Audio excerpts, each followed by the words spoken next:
টঙ্গীর তুরাগ তীরে আগামী শুক্রবার শুরু হচ্ছে বিশ্ব ইজতেমার প্রথম পর্ব। শেষ সময়ে জোর প্রস্তুতি চলছে ময়দান তৈরিতে। তাবলিগ জামাতের অনুসারী, সদস্য, মাদ্রাসা ছাত্র, শিক্ষক ও সাধারণ মুসল্লিরা স্বেচ্ছাশ্রমে কাজ করে যাচ্ছেন। পরিষ্কার পরিচ্ছন্নতার পাশাপাশি বানানো হচ্ছে বাঁশ ও চটের শামিয়ানা।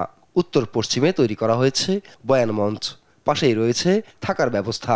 আমরা আজকে প্রায় 5 দিন ধরে আমরা কাজ করতেছি। আমাদের কামরাগুলো আমরা বানছি, অথবা সব সাফাই আমাদের চলতেছে। কার্যক্রমে প্রায় শেষের পথে, অল্প কিছু বাকি আছে। ইনশাল্লাহ সঠিক সময়ের মেহমান আসার আগেই ইনশাল্লাহ কাজ সম্পূর্ণ হবে ইনশাল্লাহ। নাহলে মোটামুটি আলহামদুলিল্লাহ পুরা ময়দানের কাজ শেষ, এখন মেহমানদের অপেক্ষায় আমরা বসে আছি। বুধবার ইজতেমা ময়দান পরিদর্শনে আসেন পুলিশের মহাপরিদর্শক বাহারুল আলম। জানান, ইজতেমা ঘিরে নিরাপত্তা ব্যবস্থা জোরদার করা হয়েছে। পুরো এলাকা থাকবে পুলিশের নিয়ন্ত্রণে। আমরা কিন্তু নিরাপত্তা ব্যবস্থা আগের চাইতে অনেক সুদৃঢ় করেছি। আমাদের পুরো নিরাপত্তা ব্যবস্থাটা will act in one body, সবাই একই সাথে রিঅ্যাক্ট করতে পারবে। আমার মনে হয় যে এই জায়গাগুলোতে আমরা আগের চাইতে অনেক বেশি সতর্ক এবং আগের চাইতে অনেক বেশি আমরা ব্যবস্থা নিয়েছি। দুই পক্ষ একমত হওয়ায় এবারের ইজতেমা সুন্দর হবে বলে আশা রাখেন আইজিপি।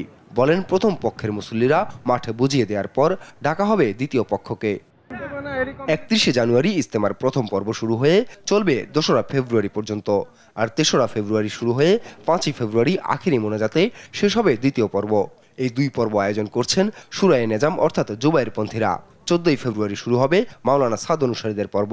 16ই ফেব্রুয়ারি হবে আখিরি মোনাজাত। নিউজ ডেস্ক, দেশ টিভি।